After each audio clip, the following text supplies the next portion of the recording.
Vamos mergulhar direto em uma verdadeira história de detetive intelectual. Um mistério que, olha só, tem deixado as mentes mais brilhantes da humanidade coçando a cabeça há mais de 2 milênios. É fascinante como uma simples peculiaridade da nossa linguagem do dia a dia se transforma em um enigma profundo sobre a própria natureza da realidade.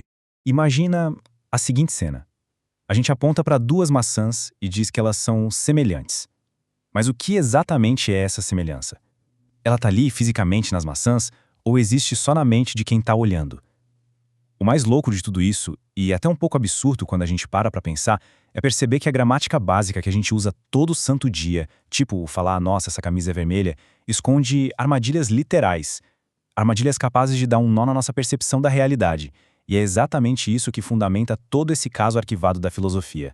Mas claro, para os grandes filósofos da antiguidade, simplesmente aceitar essas frases comuns do dia a dia era fácil demais. Eles queriam mais, exigiam uma explicação teórica super robusta. A grande pulga atrás da orelha era: como é que entidades abstratas interagem para construir um fato real, palpável, no mundo físico? O objetivo era entender a estrutura invisível por trás de cada afirmação dessas, indo muito, mas muito além do que os olhos conseguem ver.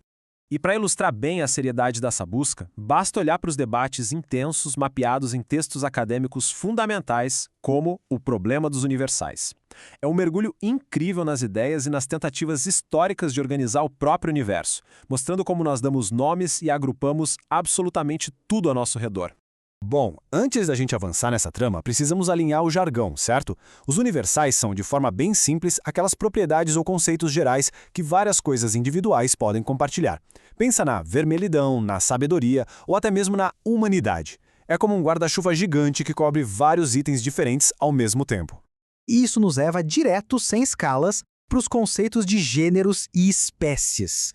E atenção aqui! Nesse contexto da antiguidade, não estamos falando de biologia moderna, não. Estamos falando dos fundamentos estruturais reais de como os antigos categorizavam literalmente toda a existência. Era a forma lógica suprema de estruturar o pensamento. Então, vamos à primeira parte, as regras de predicação de Aristóteles. Aristóteles entrou em cena para botar a ordem na casa, estabelecendo regras bem rígidas. Ele criou uma separação estrita entre o que é um traço essencial e o que é apenas acidental. A essência, tipo o fato de alguém ser humano, é inseparável do sujeito, é o que a coisa é. Já um acidente, tipo a cor branca de uma camisa, está presente no sujeito, mas não define a sua natureza principal. Sabe a diferença entre o motor que faz um carro andar e a cor da pintura da lataria? É exatamente isso. Além disso, Aristóteles cravou que essa relação essencial é transitiva. Trocando em miúdos, se uma espécie pertence a um gênero, cada indivíduo dentro daquela espécie também pertence a esse mesmo gênero.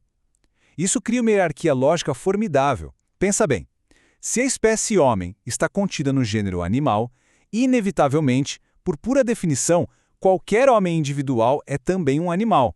Fez sentido, né? O que nos leva à parte 2 dessa nossa análise, as 3 grandes perguntas de Porfírio.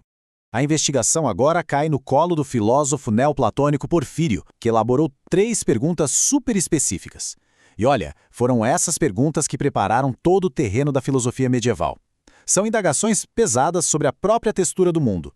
Primeiro, se a ideia de espécie e gênero for apenas algo da nossa cabeça, a realidade perde a conexão direta com o pensamento? Segundo, eles são físicos ou não físicos? E terceiro, se essas categorias forem reais, onde exatamente elas moram, dentro ou fora dos objetos? Mas aqui vem o grande plot twist. Ele fez essas perguntas geniais e simplesmente se recusou a responder. É isso mesmo. Porfírio deixou um autêntico gancho intelectual na história, um suspense monumental, um mistério gigante para as gerações futuras de estudiosos debaterem e tentarem decifrar incansavelmente. Avançando na linha do tempo, chegamos à parte 3, Boécio em busca de sentido.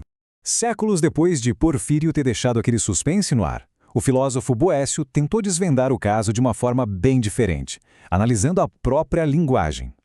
Ele montou uma estrutura semântica fantástica. Ele notou que um substantivo comum, como homem, aponta para um indivíduo, claro, mas ao mesmo tempo determina uma qualidade abstrata, que é a humanidade. Nomes próprios apontam para indivíduos únicos, tipo Sócrates, e adjetivos qualificam.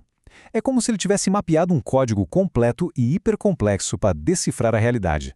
Para finalmente tentar responder ao Porfírio, Boécio argumentou o seguinte: os universais são, de fato, incorpóreos, ou seja, não têm corpo físico. Mas ele foi muito astuto e dividiu isso em dois grupos. O primeiro grupo são as coisas abstratas que existem dentro de corpos físicos, tipo a própria humanidade. Ela tem o seu próprio ser abstrato, mas só existe na prática vinculada à matéria. Já o segundo grupo são as coisas que existem inteiramente separadas da matéria, como a ideia de Deus.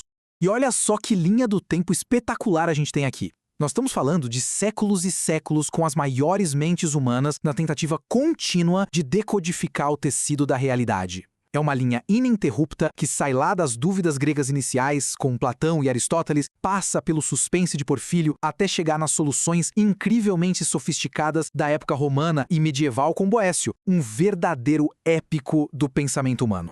Só que no fim das contas, a solução trouxe outro problema gigantesco. Boécio deu de cara com um paradoxo lógico formidável, o chamado Dilema Supremo. Pensa comigo. Se absolutamente tudo que realmente existe no mundo natural é singular, é um só, único, como é que um universal, que por definição é compartilhado por muitos, pode verdadeiramente existir? O conceito do universal parece simplesmente se desmanchar, desaparecer diante dessa singularidade absoluta de cada elemento da natureza.